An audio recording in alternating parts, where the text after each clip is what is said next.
찬양하고 기도하며 내 본분 힘써 다하라. 주 약속하신 모든 은혜 내게서 이루어지리라. 참되고 의지하는 자 주께서 기억하시리. 아멘.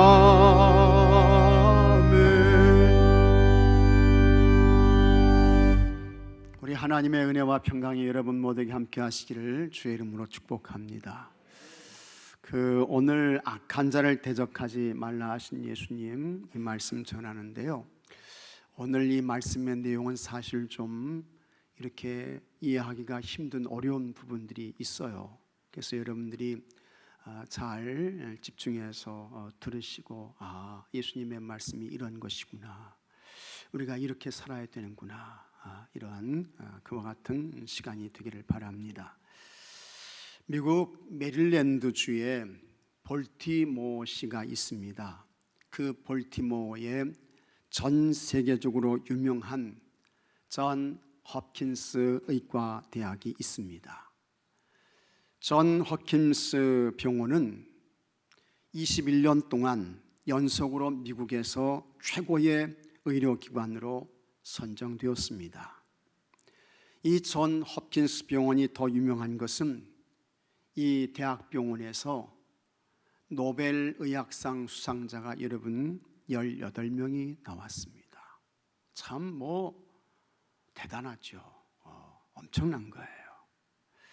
지금까지 한국 국적을 가진 사람이 이 존 홉킨스 의과대학을 졸업한 숫자는 단 3명밖에는 없습니다. 이 병원에 종사하는 직원의 숫자만 4만 명입니다.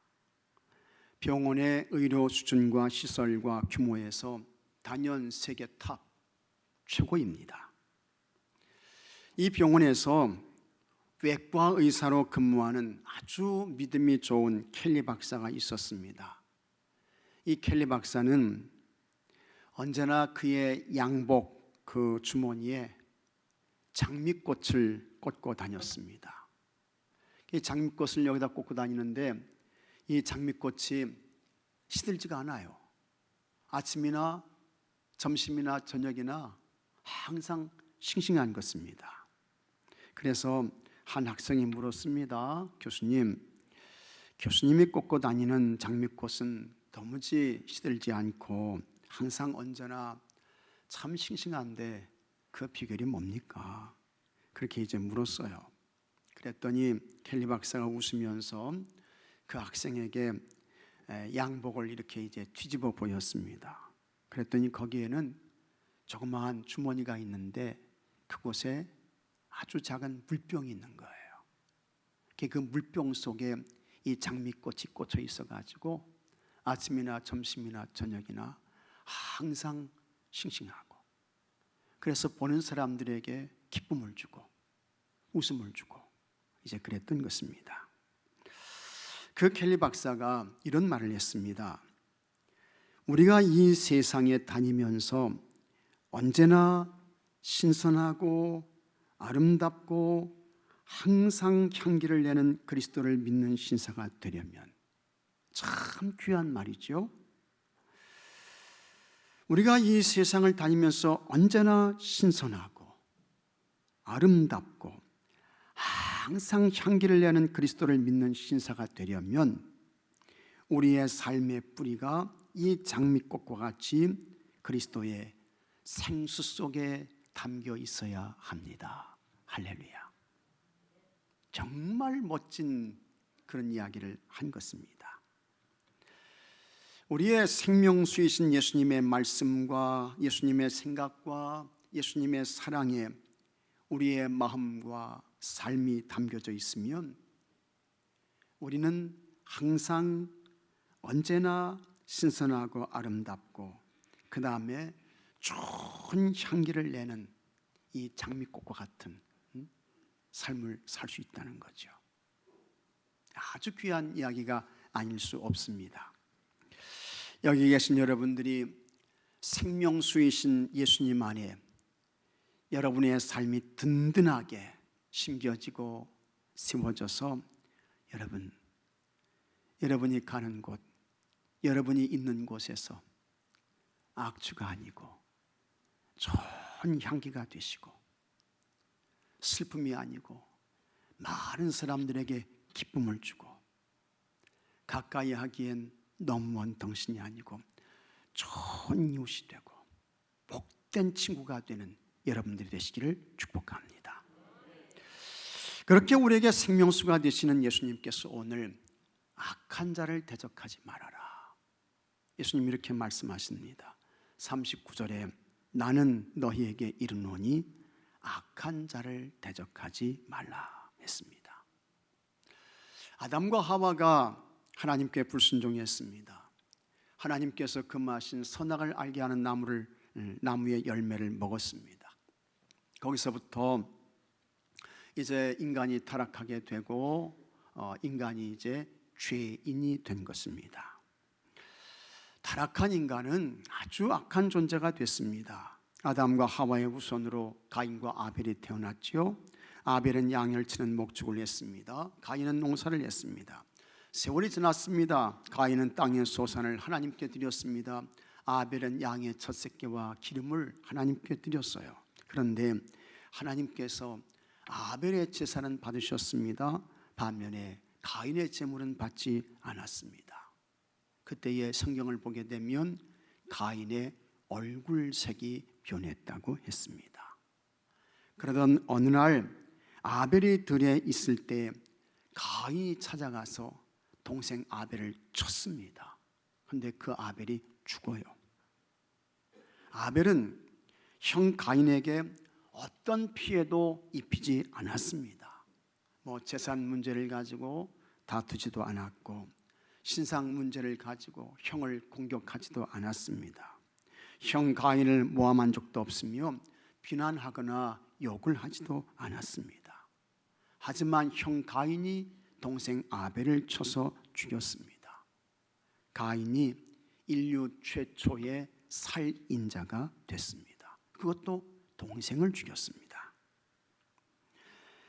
가인이 아벨을 죽인 이유는 단 하나였습니다. 하나님께서 아벨의 제사는 받으셨는데 자기 제물은 안 받았다는 거예요. 그렇다면 가인이 하나님께서 왜 내 제물을 안 받으셨지 하면서 회개하며 통회하며 하나님께서 받으실 만한 제물과 제사를 드리면 되는데 가인은 그렇게 하지 않았습니다.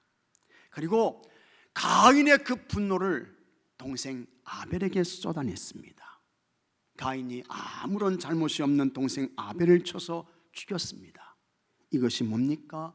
타락한 인간의 모습이라고 하는 것입니다.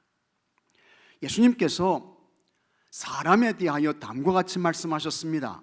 마가복음 7장 21절에 속에서, 우리 마음에서죠. 우리 마음에서, 속에서 곧 사람의 마음에서 나오는 것은 악한 생각. 그런데 그 악한 생각이 뭐냐? 음란과 도둑질과 살인과 간음과 탐욕과 악독과 속임과 음탕과 질투와 비방과 교만과 우매함이니. 아주 못되고 악한 것들. 근데 여러분, 이런 것들이 다 어디에서 나오느냐? 타락한 본성을 가진 사람의 마음에서부터, 마음에서부터 나온다는 거예요. 이와 같은 인간의 잔악성을 하나님께서 아셨습니다.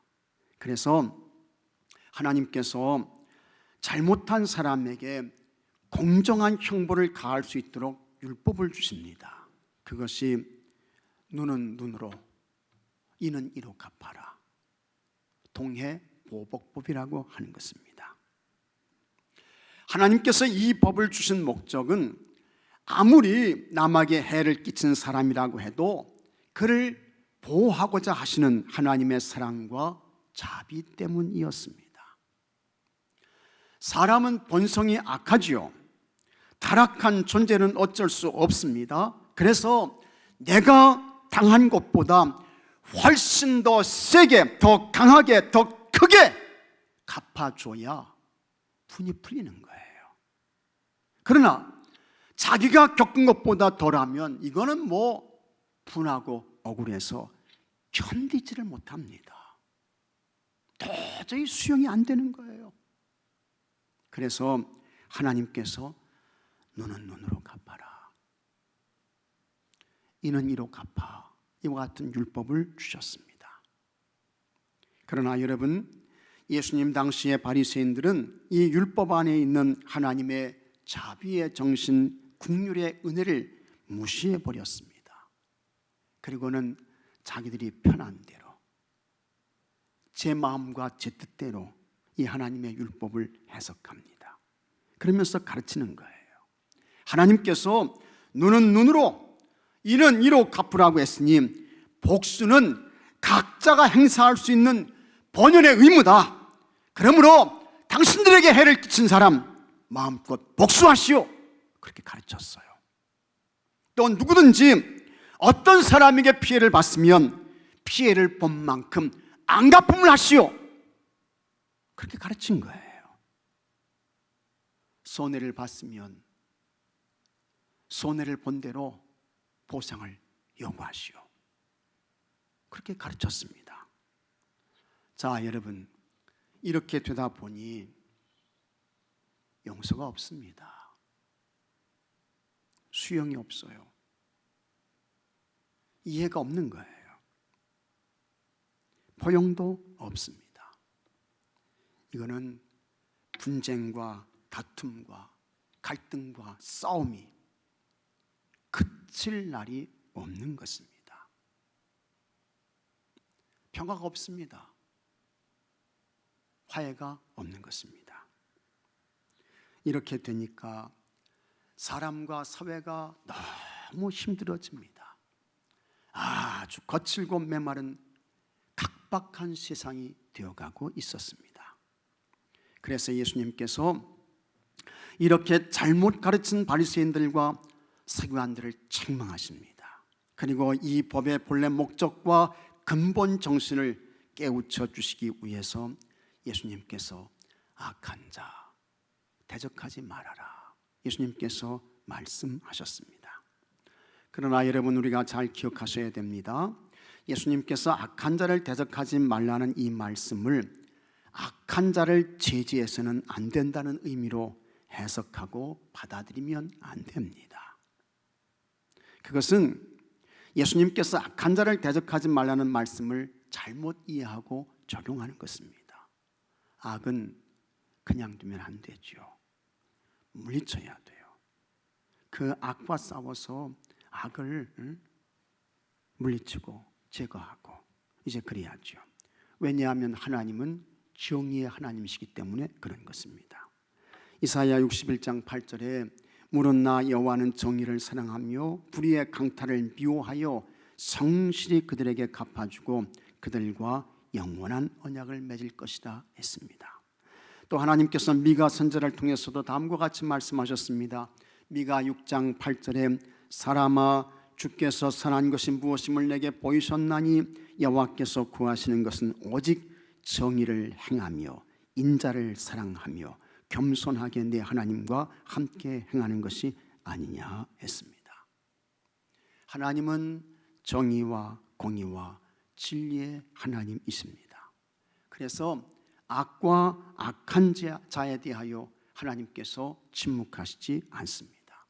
하나님께서 징계하시죠. 하나님께서 심판하셔요.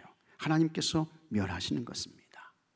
근데 이제 예수님께서 오늘 그 악한 자 대적하지 말아라, 이렇게 이제 말씀을 하시고 있습니다. 여기서 이 악한 자는 누구냐 하는 것입니다. 이 악한 자, 여러분 각자 자신에게 개인적으로 고통을 준 사람들입니다. 힘들게 했어요. 많은 해를 끼쳤습니다.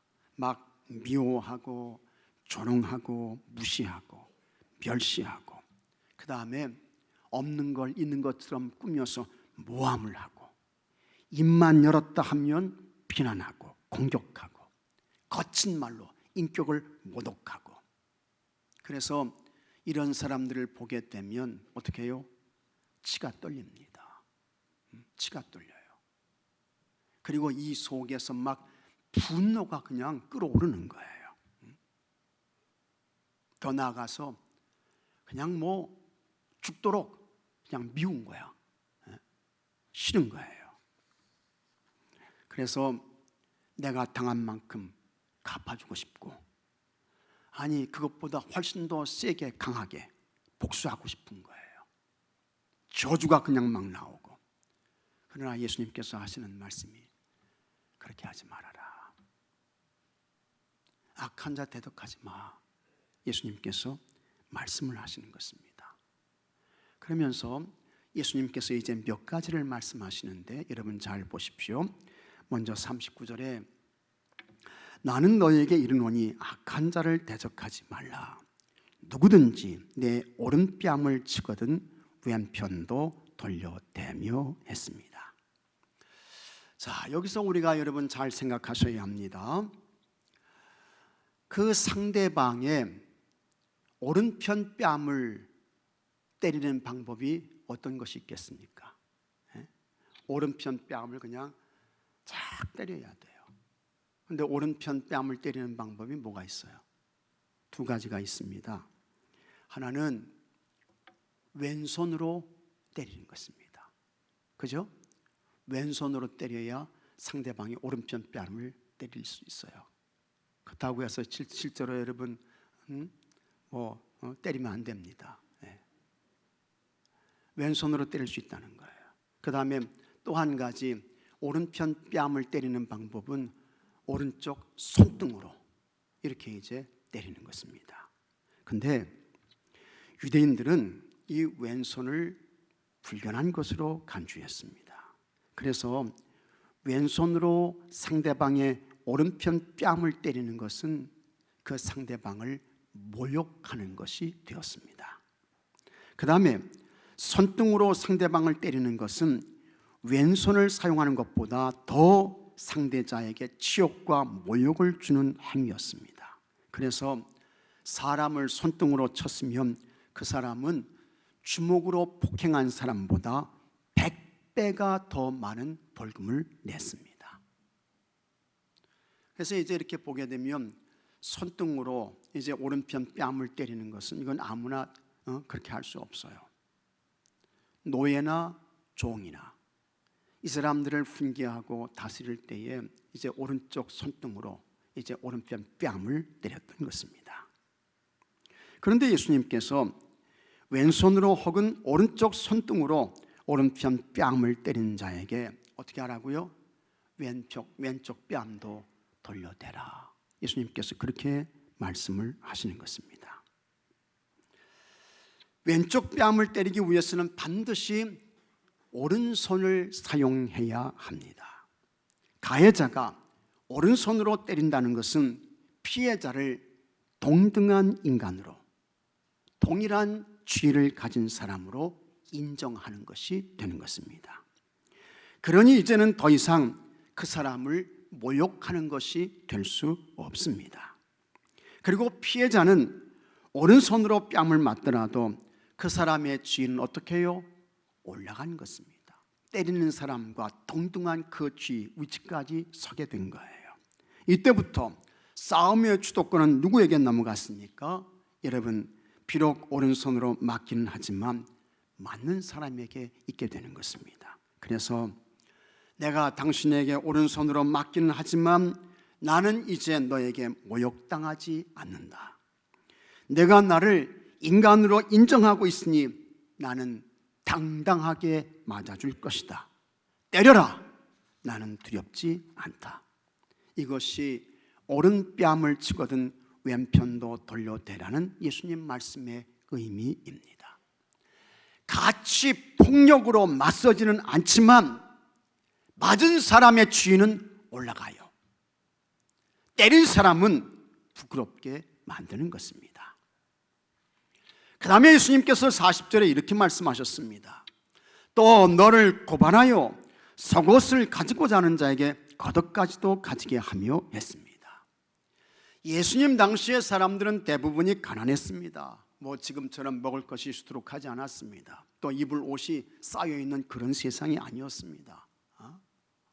그래서 참 뭘 먹어야 될까 고민하고 선택해야 되고 그런 세상이 아니었어요.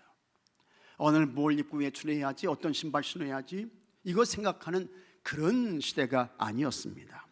먹고 사는 것이 힘든 세상이었고 옷 입고 사는 것도 쉽지 않았습니다.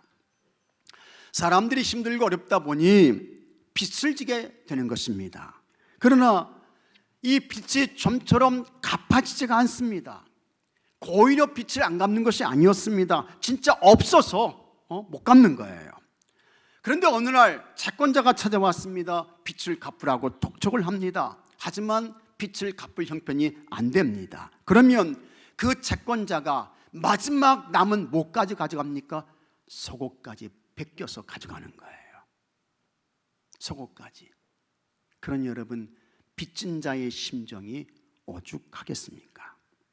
그때 예수님께서 속옷까지 가져간 사람에게 겉옷까지 주라고 했습니다. 당시의 겉옷은 아주 중요한 생존의 도구였습니다. 겉옷이 낮에는 옷이 돼요. 그러나 밤에는 그 겉옷이 이불이 되는 것입니다. 이스라엘은 낮과 밤의 온도 차이가 아주 많습니다. 그 온도 차이로 인해서 이제 새벽에 이슬이 내립니다. 그 이슬을 통해서 식물들이 자라요.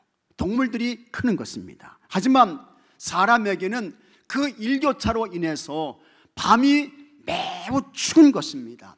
그래서 하나님께서 이스라엘 백성들을 광야에서 이끌 때에 그 추운 밤에 그들을 따뜻하게 해주기 위해서 어떻게 해요? 불기둥으로 그들을 인도해 주셨던 거예요. 이렇게 이제 추운 밤에 그 몸을 감싸야 되는데 사람들이 가난하다 보니까 너무 어려우니까 덮을 이불이 없어요. 그래서 이 겉옷으로 이불을 대신해서 덮는 것입니다. 때문에 겉옷은 없이 사는 가난한 사람들에게 아주 중요한 생존의 도구였습니다. 그런데 부자인 채권자가 찾아와서 이미 속옷까지 가져갔습니다. 그 사람에게 예수님께서 하시는 말씀이 남은 겉옷까지 줘라 말씀하시는 거예요. 아무리 없는 사람이라고 해도 이건 너무 심한 것 같습니다. 그때에 겉옷을 빼앗긴 사람이 눈물을 흘리며 자신의 가난을 한탄합니다. 이 못된 세상 고생하며 살 필요가 있나? 부자들에게만 편안한 세상, 우리같이 아무것도 없는 가난한 사람들에게는 도대체가 희망이 보이지 않아 하면서 탄식합니다. 그때에 겉옷까지 빼앗긴 사람은 어떻게 해요? 벌거벗은 사람이 되었습니다. 지금도 그렇지만 예수님 당시에도 벌거벗는 것은 금기였습니다. 큰 죄인에게나 십자가 처형할 때 다 벌거벗겨서 처형했지 벌거벗는 거 금기였습니다. 근데 이 사람이 속옷도 없어, 겉옷도 없어요. 완전히 벌거벗은 사람이 되었습니다. 그 모습을 보고 사람들이 찾아와서 묻는 것입니다. 아니 당신은 어떻게 이렇게 벌거벗은 사람이 되었습니까? 겉옷까지 준 사람이 대답하지요. 나는 가난한 사람으로 빚을 졌는데 정말 내가 돈이 없어서 갚지 못했습니다. 형편이 되면 내가 반드시 빚을 갚을 것인데 채권자가 참아주지 못하고 기다려주지 않아서 내 속옷을 가져갔습니다.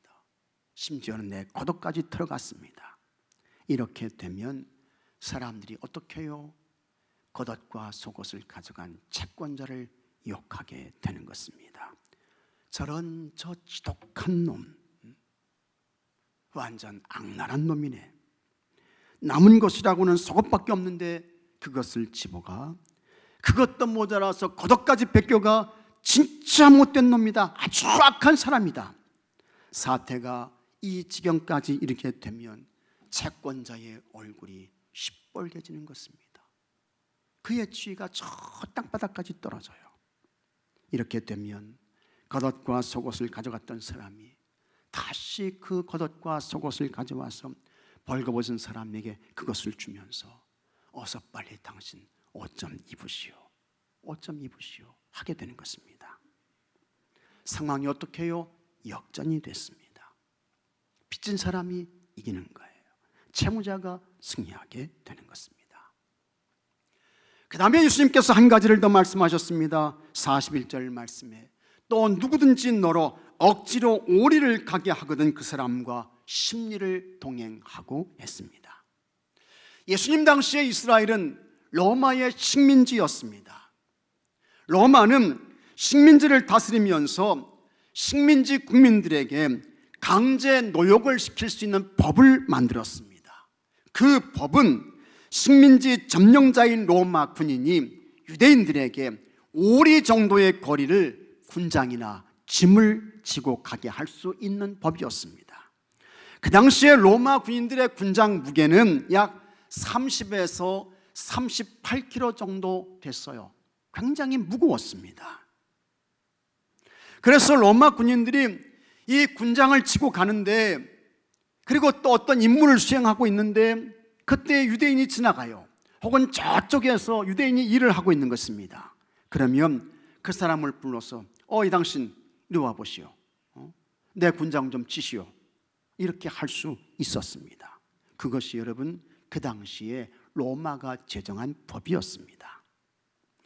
그래서 유대인들이 로마 군인의 군장을 지고 오리를 가게 되는 것입니다. 오리는 약 2kg 정도 되죠.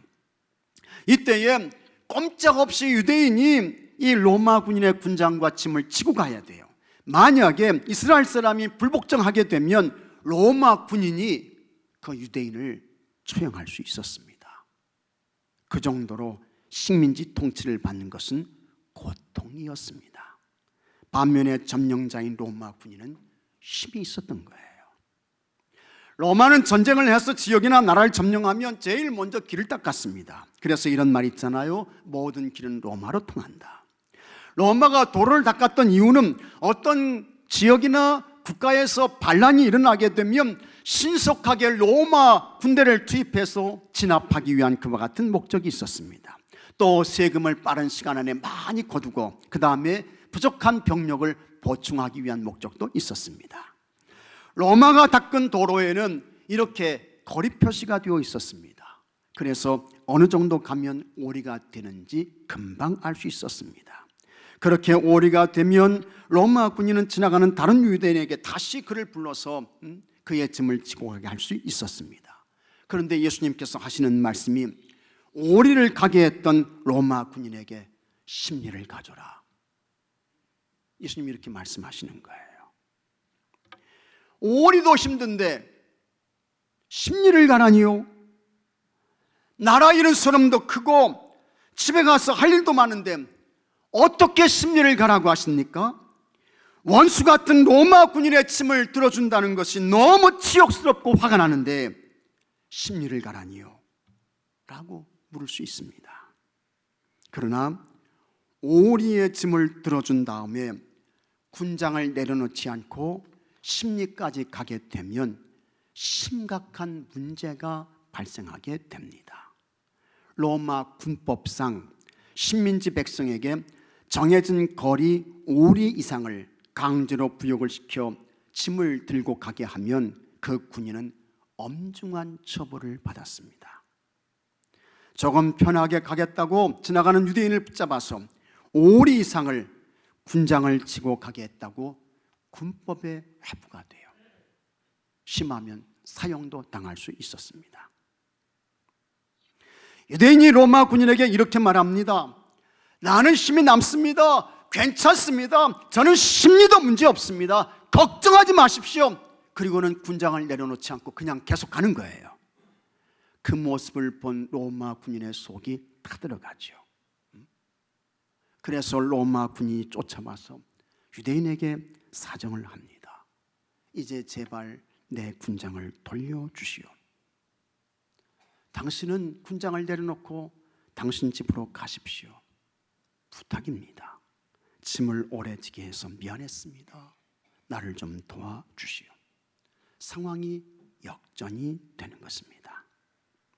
앞에서는 군장을 치게 했던 로마 군인이 갑이었는데, 그리고 군장을 치고 가는 유대인은 을이었습니다. 지금은 상황이 바뀌어서 이제는 로마 군인의 군장을 메고 가는 유대인이 갑이 되는 것입니다. 로마 군인이 을이 되는 거예요. 주도권이 군장을 짊어진 유대인에게 돌아왔습니다. 로마 군인은 스스로 심리를 가겠다는 사람 앞에서 자신의 잘못을 인정했습니다. 진정성 있는 사과를 했습니다. 예수님께서 마지막 결론으로 다음과 같이 말씀하셨습니다. 42절에 같이 한번 읽어보겠습니다. 내게 구하는 자에게 주며 내게 꾸고자 하는 자에게 거절하지 말라. 지금까지 예수님께서 말씀하신 사람들은 이 오른쪽 뺨을 맞은 사람들이었습니다. 겉옷을 빼앗긴 사람들이었습니다. 로마 군인들의 짐을 들어줘야 하는 힘이 없는 사람들이었습니다. 하지만 예수님께서 그들에게 말씀하십니다. 이제는 얻어맞고 빼앗기고 부당한 일을 당하는 그런 불행한 사람으로 인생을 살지 말고 오히려 때리는 사람, 빼앗는 사람, 부당한 일을 시키는 사람에게 주는 사람으로 적극적으로 베푸는 자로 살아라. 예수님께서 말씀하시고 있는 것입니다. 여러분, 이렇게 살면 어떻게 될까?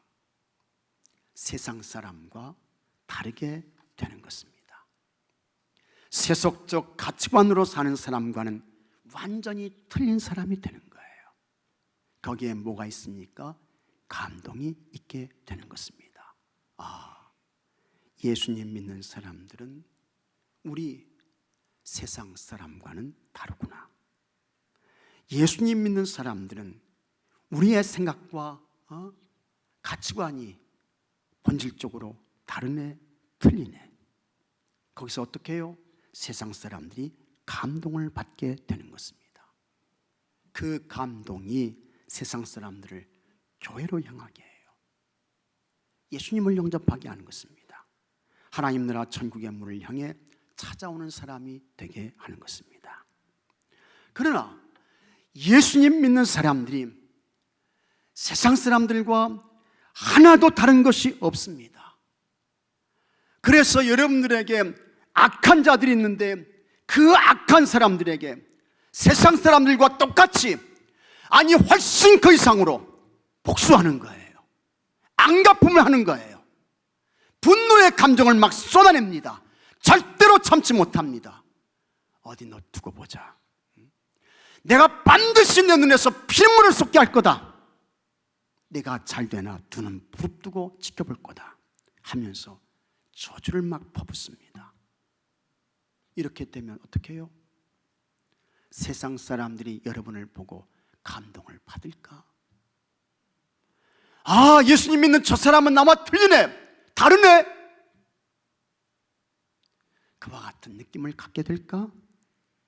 아니라고 하는 것입니다. 다름의 감동은 없습니다. 틀리다고 하는 것에서 오는 존중이나 존경이 없게 되는 것입니다.